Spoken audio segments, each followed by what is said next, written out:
museum back to life. You know, people sit out on the front porch hoping people will come by. Go forth and do good. It's insane. I have the most understanding wife in the world. I treat everybody the same thing. Oh, that's the other thing I love about Marietta. It's like a melting pot. You are listening to Marietta Stories. Each week, veteran podcaster Bill Nowicki brings you the heartwarming, interesting, and fun stories from the people that make the community of Marietta, Georgia, a place to call home. Here's your host, Bill Nowicki. Here I am in the Root House. It's a Saturday morning and something special going on. I have Trevor Beemon, who's the executive director of Cobb Landmarks. What do we have going on today, Trevor? Today we have the Union Army occupying the house. Marietta was occupied by the Union Army around the 4th of July in 1864, and so we picked the Saturday closest and commemorate it by having the Root House be occupied. And where were the Roots at the time the occupation took place? So in June, the Root family knew what was going to happen, and so they actually packed up some of their belongings in a boxcar, and they relocated down to Washington, Georgia, and stayed there through the end of the war. Today, when visitors come through the house, they'll actually see we've taken out all the valuables and books and things that we think the family would have taken, so you'll actually get to see the rooms the way they might have been left after the family ran away. Cool. And it's not just the occupation you have going on. What else do you have? We also have a live cooking demonstration, so we have a historic interpreter in the kitchen, and she's going to be making a fried chicken meal today on our 1850s stove. So that's always fun to be able to watch. Yeah, what's her name? Clarissa Clifton. Clarissa Clifton. We're going to talk to her in just a minute, but yeah, it's pretty exciting to be thinking on this spot like 160 something other years ago. This was a lot different than what we got going on today, man. Absolutely. The Root House is always kind of like a little oasis, and with the loop going by and all the parking lots and stuff around it and the train. So it's kind of neat once you get inside the gate to be transported back to the 1860s. What I love about the Root House is it's a regular family. It's not a general with, all that, the trappings of that. It's just a regular family, a merchant family, for those folks that don't know about it. But I think it's really cool because it's easier to relate to somebody like that than a general or some president or something. Yeah, you can put yourself in their shoes, and it's really remarkable considering how kind of average this family was, how much information we've been able to get on them and their experience, and being able to get a hold of their letters during the war to know exactly what they were doing. It's pretty remarkable. Yeah, and tell me the strategic plan for Cobb Landmarks coming up. I know you guys have a lot of plans. We've kind of been pushing the envelope on the Root House and what she can handle as far as events and the size of groups that we have. We have events that we sell out, 150, 160 tickets, and the solution is more space. And so we're looking at expanding the property and bringing in an 1830s cabin and a smokehouse and building new offices and interpretive center next to the Root House. And so we're hoping that with the new facilities, we'll be able to accommodate even larger crowds and host even more programs and a variety of events. Yeah, I think it's top notch. I went through it a couple weeks ago, and you have that touch screen. Tell folks about that. That's really cool. Yeah, so we installed a touch screen that kind of touches on the history of each of the family members and what they went through, the establishment of Marietta, the lives of the enslaved people that lived in the city, what happened here during the Civil War. So we're really excited with how the public has received that, and so part of the expansion is we're going to be installing more of those touch screens throughout the property and exploring even more subjects. So we're really looking forward to being able to do that. Well, you have a big capital campaign. How's that going? Because you talked about it when I had you on Marietta Stories Season 1. Yeah, we're over halfway there. We're looking at starting site work for construction next year, and then right now, it's a moving target always, but the idea is to have the new building completed between September and December of next year. Now, how do folks get a hold of Cobb Landmarks? You can go to cobblandmarks.com, and there's a link on there for the Next Generation campaign, so that has renderings of what the new building will look like and ways that you can give. And then the Root House is roothousemuseum.com, and we have our calendar of events on there.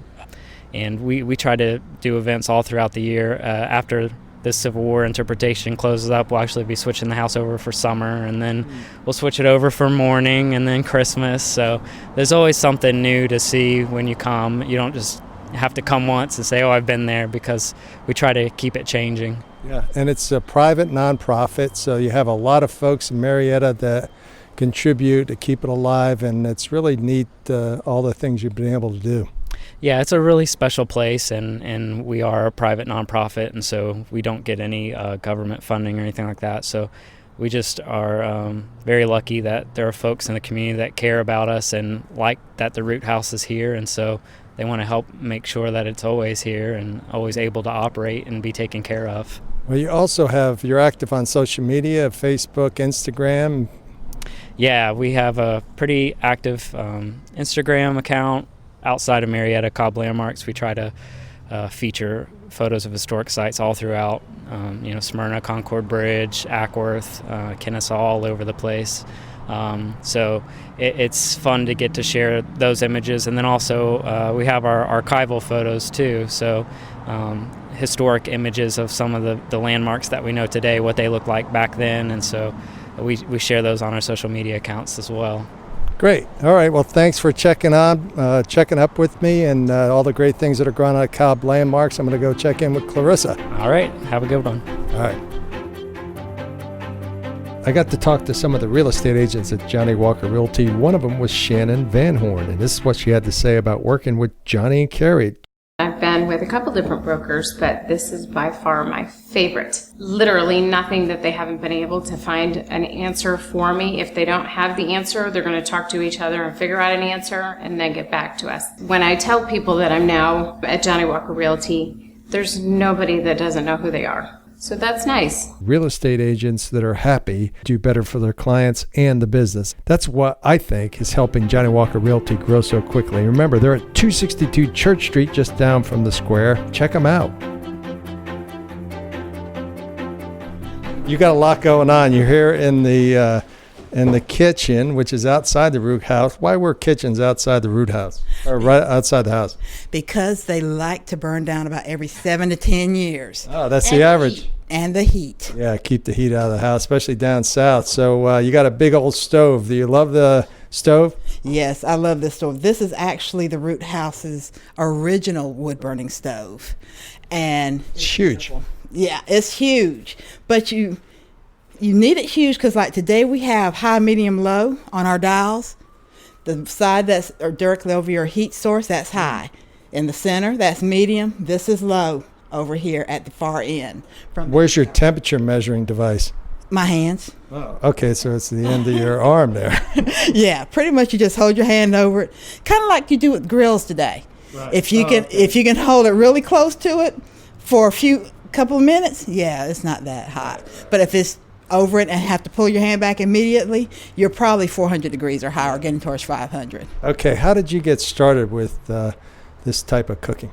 I actually started at the Atlanta History Center. I've always been interested in cooking because of my paternal grandmother always had her wood-burning stove. But by the time I came along, my father and uncles had stopped her from using it in the summer because she would pass out. Really? So she had her gas stove, and she hated it because she couldn't wait for it to get cool enough to use the wood burning. So I like history and I like food a lot. So, and I found out there was a food history. Oh, that's perfect. So I signed up for the Cooking Guild at Atlanta History Center, and it only takes one class. And then you understand what's going on. Now, what was like some of the more surprising things you've learned about cooking back in the 1850s and 60s? It was actually easier. And it was what? Quicker. Yeah. You would never have let the fire go out. And I've started fires that have been banked back for 3 days.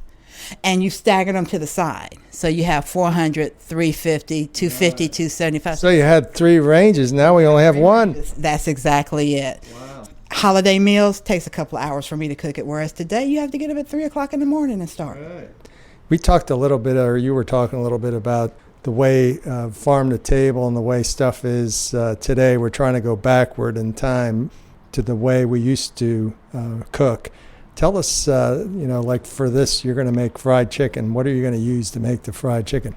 I will use lard to fry the fried chicken. If you use the correct grease to fry in, it only takes an inch of grease. You don't get to deep fat frying until the artificial shortenings come in, the vegetable shortenings, because people think you fry at 350 because their smoke point's at 400. But you're baking in grease, that's why you have to surround it. You would never have wasted a whole pot of grease to cook one meal. So what temperature do you get the lard to? Usually around 410 to 425 to fry in. And it's beautiful. I don't have to... A lot of sizzling going on. A lot of sizzling. But the thing is, it sears as soon as it hits. Mm-hmm. So I don't have to put down any paper towels or just regular towels to soak up grease, because grease will not leach back out the food. That's fascinating. Yeah. What else are you going to be making? Buttermilk pie, which is... Oh, wow. That sounds good. What's the ingredients on that one? Eggs, buttermilk, sugar, some butter, and flour.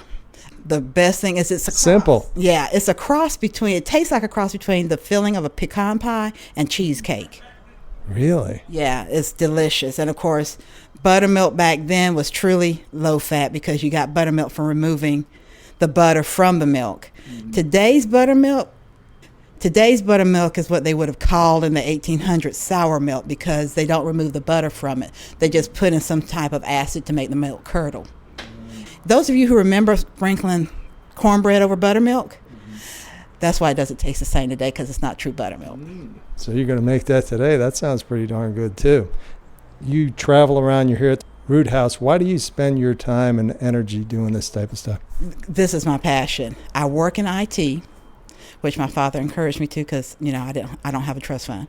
But history was always my passion. But there's not much you can do in history unless you want to teach to be able to earn a livable wage. Mm-hmm. So now that I'm at where I'm at, I went back and got my history degree.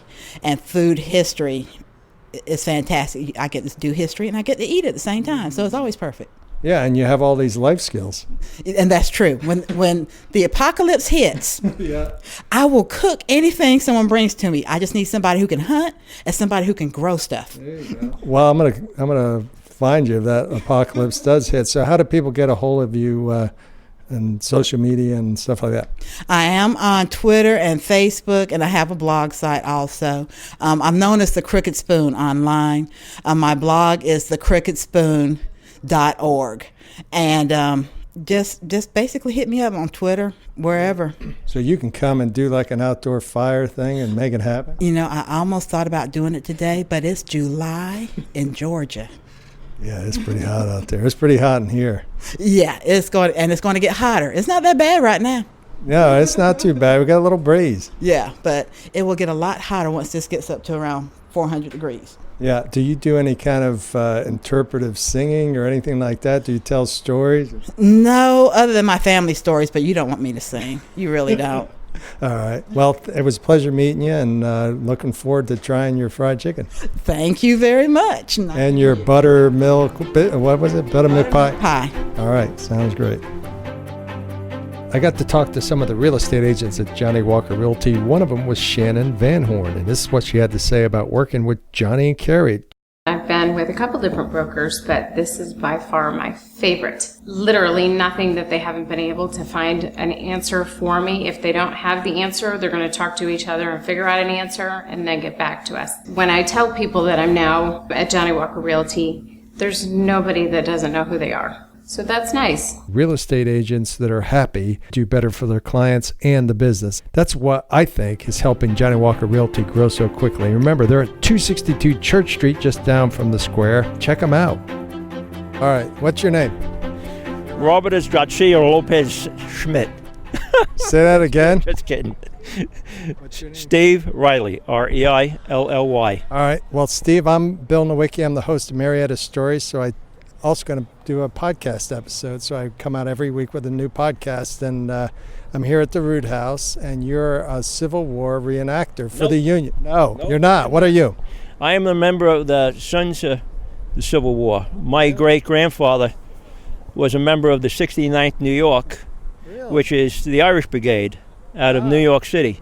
Now, my uncle was a captain in World War II in the 69th, and my son is a captain in the 69th. He is the commanding officer of Delta Company Heavy Weapons, and he just got back from Australia. Really? He's also a New York City detective in Brooklyn South.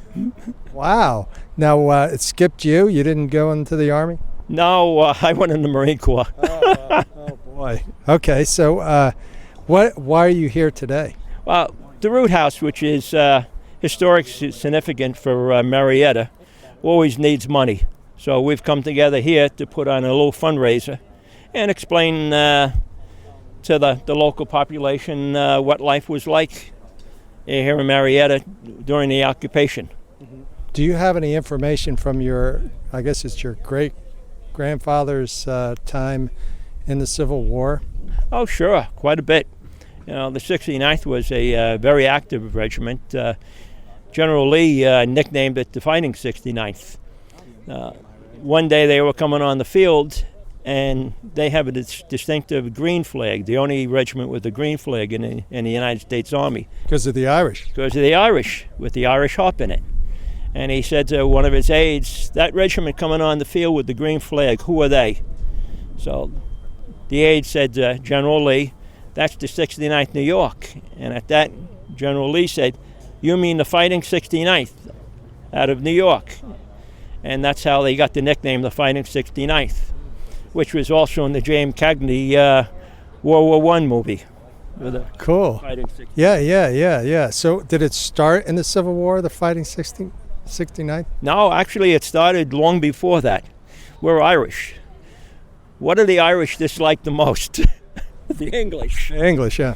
So, of course, when they came over here to this country, including my relatives, they joined the New York militia. And they were all being trained as soldiers all over New York, Pennsylvania, New Jersey. And the idea was to go back and fight the British. But then when the war began, in fact, let me just back up 1 second. Before the war, the Prince of Wales came, and he did a tour of Canada. And then he was coming down to do a tour of the United States. And the 69th was chosen by the governor of the state of New York to be the honor guard for the Prince of Wales. And of course, the governor, I guess, didn't realize the 69th is all Irish. So, of course, they refused to be the honor guard. And the governor had the commanding officer, who was Colonel Corcoran at that time, arrested. Now, Corcoran was also the acting head of what we would now call the IRA. It was the Irish Brotherhood at that time, but now we call it the IRA. Irish Republican Army. That's correct. And of course, right about that time, the Confederates, or the state of South Carolina, fired on Fort Sumter. And right after that, they realized that the 69th were all armed in the middle of Manhattan. And they were all up in arms protesting that General Corcoran was arrested and was going to be court-martialed. And all of a sudden, all the charges were dropped. And the 69th went off and fought in the Battle of Bull Run, and then subsequently all the rest of the major engagements in the Civil War. So do you know any specifics about your ancestor? Oh, sure. He was actually underage. I have his enlistment paperwork. And on anyone who went in the service, one of the first things they always ask you is, how old are you? And that was one of the first things that goes on the enlistment forms. Well, his is blank. All his brothers are filled out. They have the age, but his is blank. So, of course, he was underage. So he went off and fought as a young kid. And as the years developed, he just got older. And, of course, he fought right to the end of the Civil War. One of the brothers was killed at the North Anna River, and he's buried in Arlington Cemetery. He has the distinction of being placed in Arlington either the second or third day in Arlington. He's right where they first started burying people. So after that, of course, my grandfather stayed in, or great-grandfather stayed in, and became an Indian fighter out in Texas. Yep. Sound like he liked to fight. Sounds like he likes to fight. Well, great. Well, I really appreciate you giving me your time, and I'm glad you're able to help support Cobb Landmarks. They're a great organization. We did it last year. We did it this year, and they want us to do it again next year. We'll be here again next year. Pleasure meeting you. You too, kid.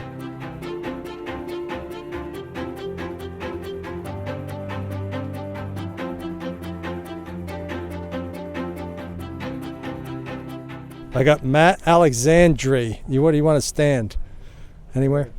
All right, so you're doing tintypes today at the Root House. Correct. I'm making tintypes using the wet plate collodion process. All right, 30 seconds, go through that process. There's no way. No. Tell us a little bit about how photography was done back in the 1860s. How I make photos, we're using a large format camera, an 8x10 film camera that I've converted to a wet plate camera. There's really not much difference in the two. How we make the actual film for the plate, we take a plate of either a blackened aluminum, which is also called japanned aluminum. Back in the 1860s, it'd probably be more consistent with a blackened copper plate.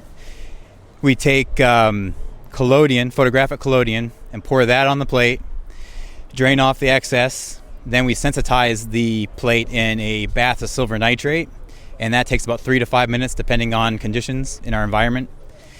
How do you know when it's ready?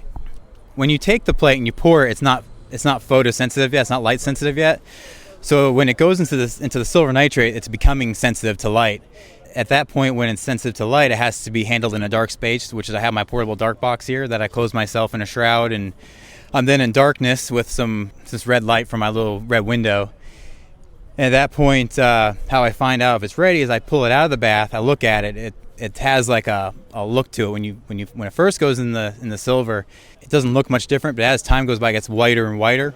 And at a certain point, you can tell that it's white enough, creamy enough. There's no real risk of being in there too long, other than you're just oversaturating your silver bath with alcohol. And you're plating out the silver onto the surface and making it photosensitive. Essentially, yes. And then when I remove the plate out of the silver nitrate, it's now a piece of film that needs to be handled in a dark space. I load that into a film holder, which is a wet plate holder, and close that up. And a lot of people nowadays don't understand how a film holder works. You're essentially just putting film into a case that keeps it in a dark space until you can bring it to the camera and load it into the camera, and now the camera becomes that dark space, and then you can remove the dark slide and then expose the film. Yeah, and how long do you have to keep the lens open to get a good picture? If I'm shooting you're not supposed to shoot in direct sunlight, but as an example, if you're shooting at a f/16 and it's direct sunlight, you're about at like a 1 to 2 second exposure. But ideally, you want the wet collodion process that's more sensitive to natural UV light, blue light, and you're getting the most of that from the north sky, an open blue north sky. In that type of lighting at f/16, you're looking at like a 30-second exposure. At the minimum, we just did one over here in this open shade with cloud cover, and it was a minute long. It was a tad bit overexposed at f/16, but it came out. How do you know? How do you know when to close down the shutter? You don't. They're just from experience. This kind of experience, the wet plate process, most photographers are shooting digital and film at 100 ISO to 3200 ISO film speed. Right now I'm shooting at half to 1 ISO. So the sensitivity of light it's not extremely sensitive to light. You're really kind of guessing your exposure. There is experience involved. If you photograph in direct sunlight enough, you know that you need to be at like a 1 to 2 second range at f/16.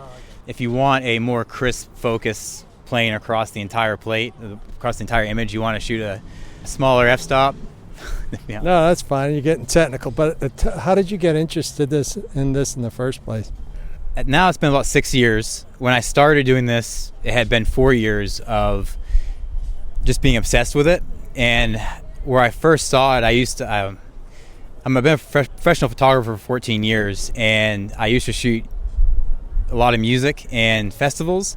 And at a festival I was photographing, there was another wet plate photographer backstage photographing bands, and he had made my plate, and all I did was sit for him, and all I saw was this camera. I didn't see anything else, so I had no clue what he was doing or any idea of any of this. I never heard of it before in my life. I've seen tintypes, but I didn't quite I didn't understand it whatsoever. And I'd just been obsessed for literally 4 years of reading, trying to find classes, trying to find chemistry, trying to figure out what I needed to start until I finally, I think my wife, we weren't married yet, but she'd been listening to me talk about it for pretty much our entire relationship. And she said, just do what you need to do to start doing it. So that's what I just did. I bought it was a really junky camera that was missing parts.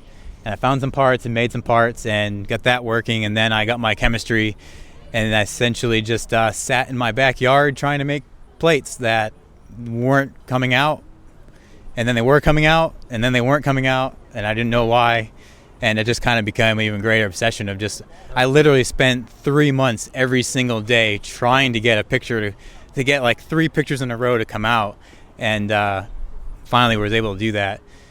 As I got into the process, I quickly realized that it wasn't just the fact of exposing a piece of film correctly. It was the process of managing my silver nitrate, filtering my silver nitrate, mixing collodion the right way and not the wrong way, because if you don't mix things the right way, you're not going to get a picture. Realizing that a lot of my work was being done in a basement. It was a little higher humidity level, to where if I go outside, changing the environment was also having an outcome that wasn't ideal for me. So there are a lot of little parts of this process that you just don't see. What do you think the obsession came from, though? Just that you want to figure out something? Is that way you're wired, kind of thing? It's partially that. I like to most of my life I've always taken on the responsibility of tasks on my own. I like to just say I can do this myself. It sounds like you were already a photographer, but now you're really closer to all the aspects of it, which, with digital photography, you're kind of removed. Absolutely. Say I was here photographing this as a photojournalist with a digital camera. I could essentially have 1,000, 2,000 photos that I'd have to go through, and it's not 1,000 individual photographs. It's one scene that I'm shooting 10 because someone in the shot might not be at their best, or I just may have messed something up. Sitting at a computer culling through images, the same thing over and over and over again, and then once you're done with that, once you pick out the good ones, you have to go back through and look at them again. And it's not that I'm down on my photos or down on digital at all. I needed to slow down as I'm a very much, work until you pass out. I never slow down, and with this, I have taken an approach. Whenever I do this, I show up. I'm patient. I don't rush to set anything up. I think about things. Oh, that's really cool, because you have to think through the whole thing. You can't just set up the camera. You have to kind of monitor things. You got to get your chemicals right. So there's a lot of almost like mastering a skill. Yes, definitely need to master the skill, which it's a long road for me to say I'm a master of it. Well, you never get there, but the fun part is striving toward that mastery. Yep, it is. Yeah. So how do people get a hold of you if they wanted to? You do family portraits and things like that, right? Yeah, I do some family portraits, mainly individual portraits of people, and then a lot of times I just like the historical aspect of our community. I don't live very far away. Right now, I encourage people to reach out to me on Instagram. Okay. What's your Instagram? It's Matt Alexandre, which is my name. How do you spell that? It's the way to spell the username is MATTALEXAND_RE. So that's how they can get a hold of you, and I think this is really cool, and I'm so glad you're helping out Cobb Landmarks. Thanks for the interview. Yeah, no problem, man. I appreciate it. Yep. Thanks for listening to Marietta Stories Podcast. Tell a couple friends about the show, would you? And go to the podcast app and give a review. It only takes a few minutes. It really helps the show.